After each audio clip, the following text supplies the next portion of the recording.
You know that thing we all do, that constant, almost automatic movement of our thumb across our phone screen? Yeah, we're talking about our scrolling addiction. I mean, really think about your day for a second.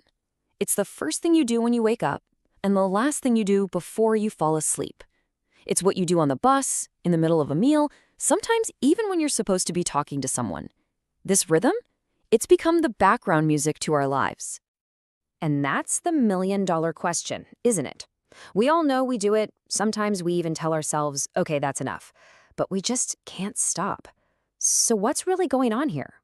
Well, our search for answers starts with one of the biggest names in the business. Turns out Meta, the company that runs Facebook and Instagram, might have had some serious clues about this for a while now. And what they found and what they allegedly did with what they found is a pretty shocking piece of this whole puzzle. Okay, so it all comes down to this internal research study with a super mysterious name, Project Mercury. And the goal of this project was to answer a really simple but kind of profound question. What actually happens to people's minds when they just quit? So they had users deactivate Facebook and Instagram for a month. And the results were wow. After just 1 week, not a month, 1 week, people reported feeling less depressed, less anxious, and even less lonely. They also started comparing their own lives to others a lot less often. I mean, that's an incredibly clear, positive outcome. But here's the kicker. They never published these findings. In fact, according to court documents that later came out, the whole project was just canceled. Now, the official story was there was a flaw in the study, but a lot of parents and schools didn't buy it, and now they're suing the company. Which leads to the big question. If they know this, why are these apps so darn hard to quit?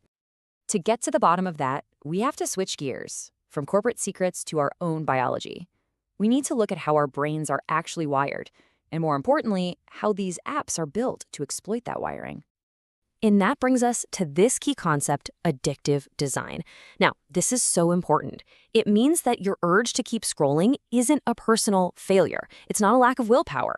It's the result of a system that has been deliberately, painstakingly engineered to hook you by tapping right into your brain's reward system. Think about it like this. When you read a book, you finish a chapter, and there's a natural pause. It's a built-in stopping point. Your brain gets a little break.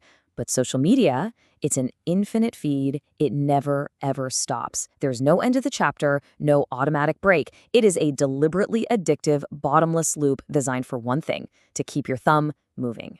So how does this actually work on your brain? Well, every time you scroll and see something new, ping, you get a little hit in your brain's reward circuit. And when you do that over and over and over again, your brain physically starts to change. It literally rewires itself to see this constant stimulation as the new normal, something it actually needs. It becomes your default setting. So, we know it's by design. We know how it messes with our brain chemistry. But what's the actual human cost here? What is this nonstop scrolling really doing to our emotional health, especially for younger people? Okay, get this.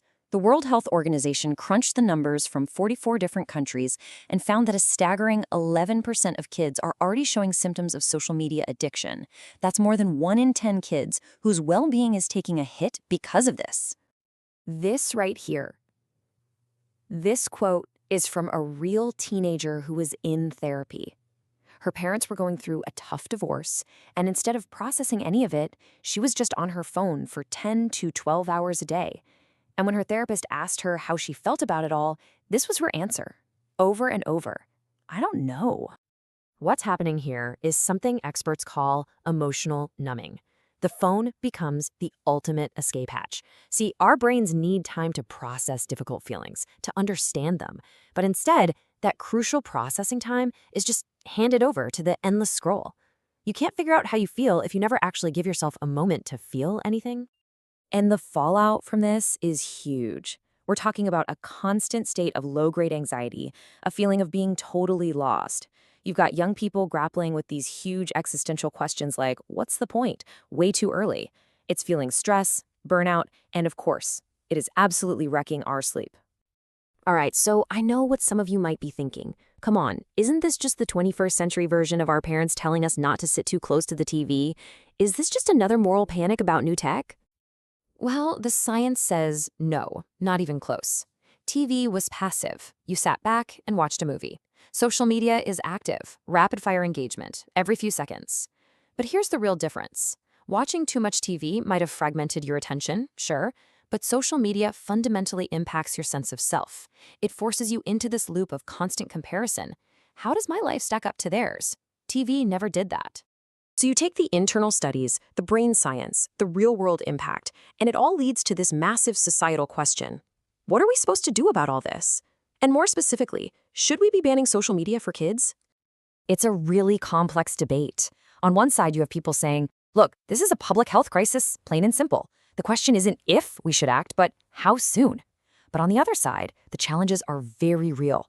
Critics point out that kids can easily get around age verification, and a ban might just push them to darker corners of the internet.